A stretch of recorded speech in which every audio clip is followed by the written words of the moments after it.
So, let's start with some big ideas.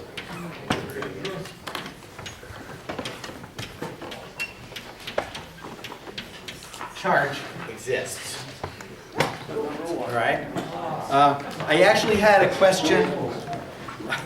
I had a question at a couple of years ago asked by a student who I didn't know at the time was brilliant, but turned out to be brilliant, as to the origin of charge. And the answer that I gave him, which was more or less that, was unsatisfactory to him. Right? I still consider this answer to be true. Charge exists because we observe fields. We observe forces. The answer that Professor Geet would give is that charge exists because it's the only non-trivial solution to the four-vector potential problem.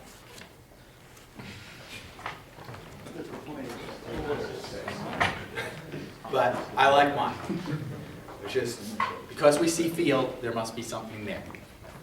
Charge exists. There's a force between charged particles. That was Coulomb's law. Right? So the evidence that charge exists. Can't see gravity, but we know it exists. And so we calculate the force between two particles. I'll put my charge over here, right? And there was a force that exerts on another charge. And then we introduced a very general idea that isn't really necessarily true until we go through and test to see whether everything works mathematically.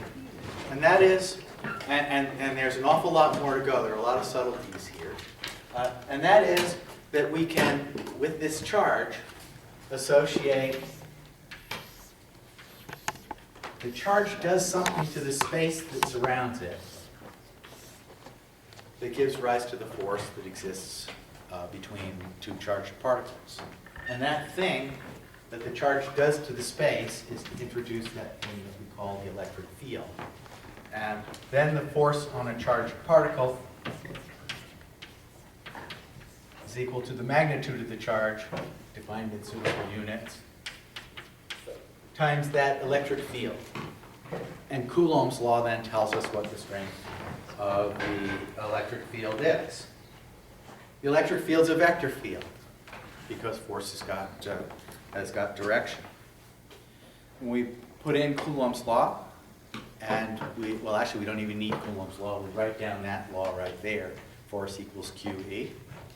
And that's a lossless law. That turns out to be then conservative field that we're working with. And yeah, so field is conservative.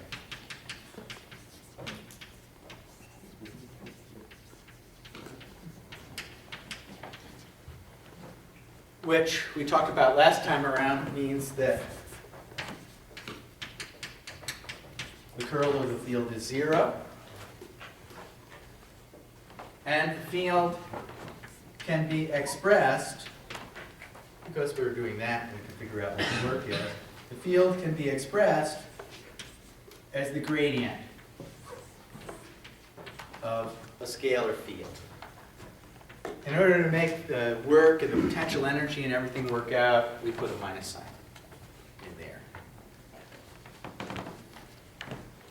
So we went for charge exists, which actually comes from Coulomb's law. So Coulomb's law leads to plus and minus charge.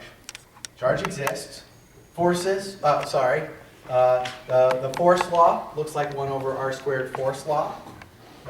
Force that actually acts on a charged particle can be expressed in terms of an electric field, which is something that we just made up, but works mathematically once we put everything in. That field is conservative. Its curl is 0, which will be useful to us in a variety of situations. And the electric field can be expressed as the gradient of a scalar function. Because the curl is 0, actually. There are other reasons as well. And out of Gauss's law, out of Coulomb's law, we can deduce this. That flux through a surface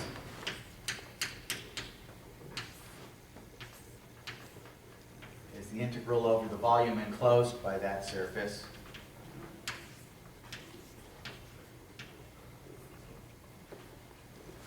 I'll just write dV. Sorry. Of the charge in the volume enclosed by that surface. That just comes straight out of Coulomb's law. We could switch it around and say Gauss's law is true. We just state that it's true. And then we could deduce Coulomb's law from that and say, aha, Gauss's law must be true because Coulomb's law came from it. But the measurement is Coulomb's law. Yes. Does that First measurements were Coulomb's law. does the 4 pi come from the integral, or is that part of it? I forgot. 4 pi in front. No, it does not come from the integral. It's actually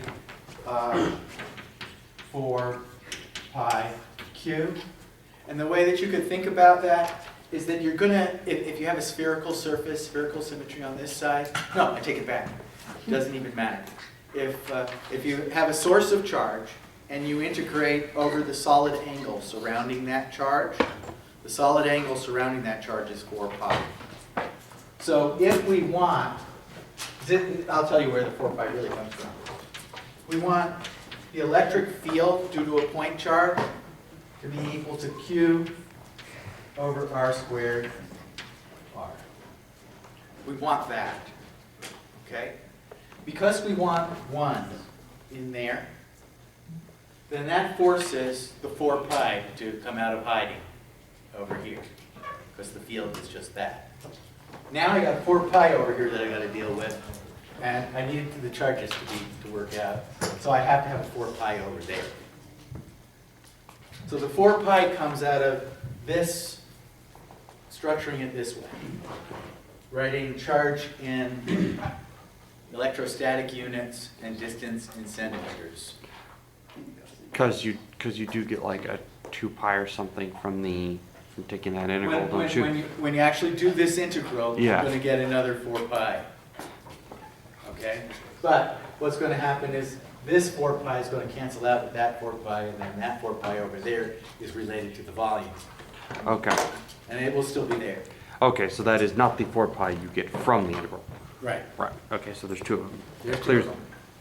But this one almost always cancels out by the time you're done. Okay. Yeah. And because the field can be expressed as the, let me see, there's something else I want to say. Oh, yes. Because this is true, we can use the divergence theorem and demonstrate that the divergence of the electric field is 4 pi times the charge density. And then that means, because the field is the gradient of potential, that minus the Laplacian of the potential, the diversion that way, is equal to 4 pi rho. This one I have not shown you yet. Okay. So this function here is called the Laplacian, right? We haven't done this one yet, but this equation is called the Poisson equation. We're going to solve it in this class for one simple situation, right?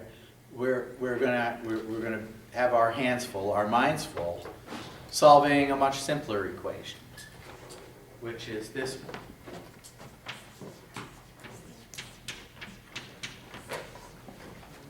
That is for the potential as a function of position in regions where there's no charge.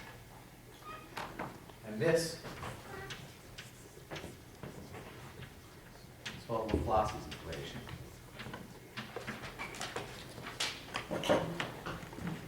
So I'm going to talk about potential and divergence and gradients and all of that during this class. Where we're going to get pretty soon is to this. Then the hard part is solving this. You just look at this in the equation itself. We can write down general solutions to this equation trivially. Right? It's really easy to write down equations that would be a general solution to this.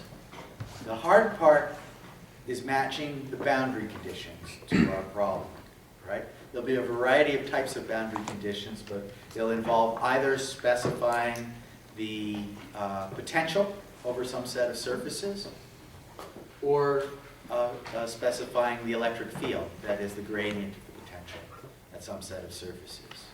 Do they talk about Neumann and Dirichlet boundary conditions in your math classes? Right, not for you. I'm sure Bujelka loves that word. Oh, yeah, He probably doesn't say those words. He probably says, no, I can't imitate. But, Well, he might have, I might have heard of them of a different name, or so the next couple of weeks are probably, and then we're going to come back to it later, are spent solving this equation for special circumstances. Just like, yeah, in quantum physics, someone puts up, Professor Roberge puts up the Schrodinger equation, and it's a pretty simple equation, differential equation, not so hard to solve. It's all boundary conditions, and it takes a really long time to solve all the possible reasonable physical boundary conditions. and some of them Okay. take really big computers. And then, once we finish with boundary conditions for electrostatic forces, we're going to take a brief respite in special relativity and learn about special relativity transformations. And then when we perform a transformation on the electric field, the magnetic field is going to appear. Yay! Right? So the magnetic field actually is the electric field when viewed from a moving frame. And I think I alluded to that in Honors Physics 2. We'll do the math here. Okay. There's more to it, and I'll put up my grand plan on online so you can sort of figure out about where we are. Okay, but first, I want to do, because this is sort of part of the canon of physics, I want to do a couple of Gauss's law examples, and then talk about some of the consequences of Gauss's law.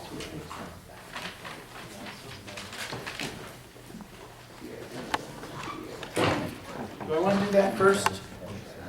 No. I'm going to leave that up, but I'm going to take a walk on the delta function side first. Last class, I talked about the fact that the divergence of the electric field is 0 everywhere except one point. And that Gauss's law tells us that and the divergence theorem tells us that the integral over the surface, E dot dA, is equal to the volume integral, so just be over here, of the divergence of E dV, right? Which, this side here, for that field, is equal to 4 pi. All right? So I've got something over here where when I solved it, I found out that the divergence was 0, and you just put it in place like it's 0 everywhere, right? But then you find out when you do the integral over it that it's finite, that there's something going on here, right? Isn't it 4 pi cubed? That function, which has a finite integral, but is 0 everywhere except at one point, is called the delta function. And the delta function has the special property that, I'll just do it in one dimension. You can Is that 4 generalize. pi q or just 4 pi? Oh, because I've got a... Oh, this is the field that I'm talking about here. is that special field where Q is 1. All right, I just didn't want to worry. Yeah, there's a Q in there. How about I would say this? There's some field, it could be like the electric field, but dimensionally it's not,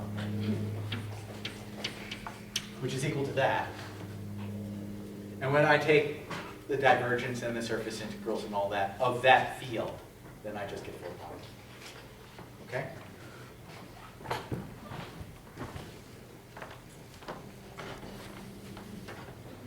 So, this thing here is called the delta function. And the property of the delta function,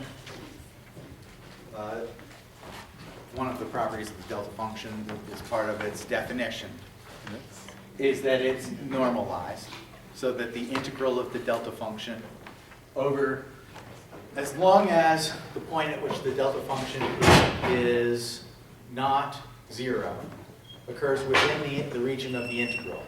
So I've got to, in this case, for example, the integral from 1 to 2 of delta of x is still 0, right? I've got to include the region that includes that point, right? So delta function is that delta of 0 is equal to 1, all right? And no other point. Every other point is 0. Okay. Isn't the delta of 0 itself infinity? Oh, sorry. Unless that's the Yes. Kronecker delta. No, that's actually true. Yeah, that's what I meant. Yeah, the integral over the region that includes 0 will always be 1. All right. And the special point is 0. Okay? How do we make a delta be 0 at a different point? Then we might just put x minus a in there. And then when the argument is 0, the delta function is infinite at that point. So this is infinite at the point A. Okay? All right.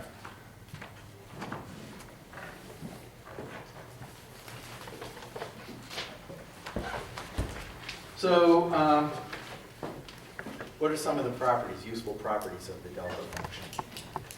Yeah, And this is the direct delta function? this is the direct delta function. Yes. Yes, you are right, there's another delta function. But usually you don't write it as a function of something. You just write delta, Okay. Kronecker delta. Well, another one that's useful to us, I actually don't know whether mathematicians have even more delta functions, but the only two that I need are the Kronecker delta and the direct delta function. I wanted to make sure I knew which one was, this was. Okay, so properties of the delta function, this one I wrote. Delta of x is equal to 1. As long as the point where x is equal to 0 is within the range of the integral, right? Just let me think about what I want to. Things I want to state and things I don't really care about. Yeah, okay. Let me write this one. The integral of f of x, delta of x minus a dx is equal to f of a.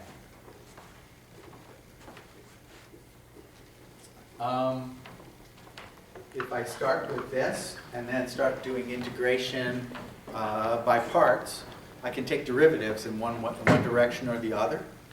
And as a result, I can demonstrate that the derivative of delta is minus the delta function at x.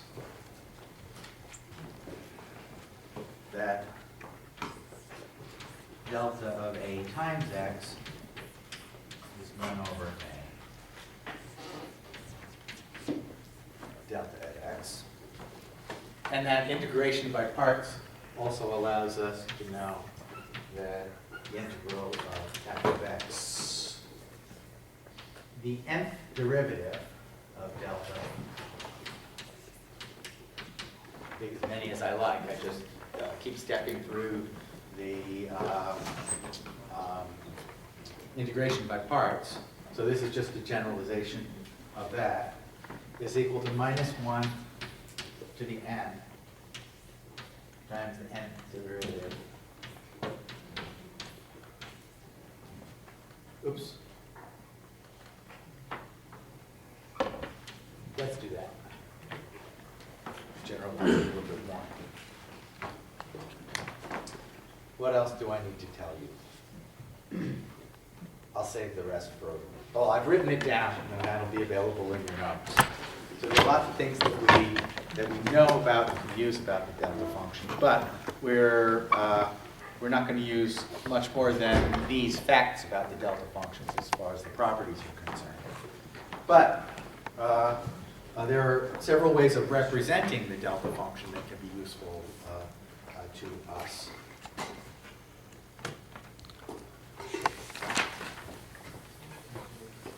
And we'll do that a little bit later on, but we won't use it that much in this course, I just want to tell you. Right? One of them we actually already know from Gauss's law, which I wrote here, divergence theorem actually. That is that delta, I'll write this as a vector r, meaning the point 0, 0, 0, okay? Must be 1 over 4 pi divergence of r over r squared, because that's what we just showed, right? So that's a definition of the delta function. This is a function which is 0 everywhere except at r equal to 0, and which goes to infinity at r equal to 0, and whose integral is a constant. Yeah. The delta to the n of x minus a, is that n raising the delta function to a certain power, or is that taking the nth derivative of the delta function? Nth derivative. Got it, thank you. When I'm taking derivatives, I try to put a little parentheses, but I don't know whether that's a standard notation or not. It is. Good, okay, I forgot. Because I make up my own notation sometimes and I forget. All right. So that's one representation. And sometimes when you find yourself having to integrate over a delta function or to do something with the delta function, it's important and useful to be able to express it as a function in some limit. And then you can do all the arithmetic that you need to do. And then take that function and rewrite it as the delta function again. Yeah. So is that then actually just missing the limit sign there? There is no limit there. That is the delta function. The next one I'm going to write down has a limit. No, I'm going to write down one more that doesn't have a limit. Right? Because I can do the, take the gradient. This is the gradient of scaling, right? I could write that as 1 over 4 pi. There might be a minus sign in there. What's the minus sign? 1 over 4 pi del squared 1 over r. Right? So that's a definition of the delta function. All right.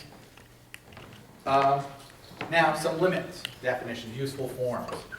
I'll write in one dimension, but we can easily generalize to, oh, I should write this. That delta of, now I got 3 dimensions there, right? Is delta of x, delta of y, delta of z. It's a product of delta functions. So if when I do one like this, it's easy for us to generalize it to 3 dimensions. Okay. We'll look at some limits now. Limit as alpha goes to infinity of the square root of alpha over pi e to the minus alpha x squared.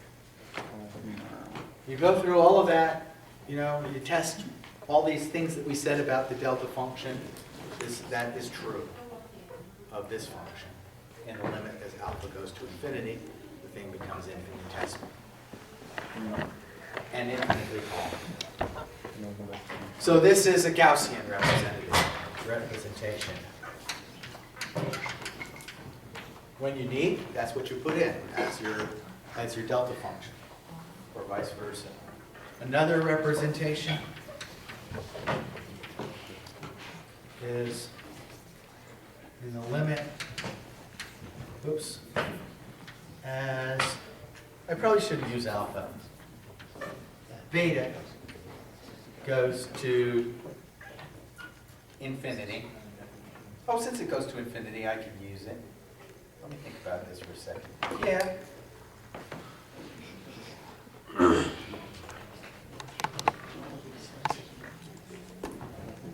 Infinity or 0?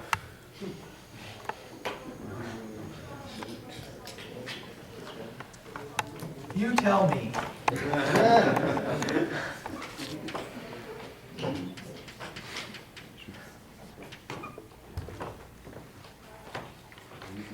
Helpful.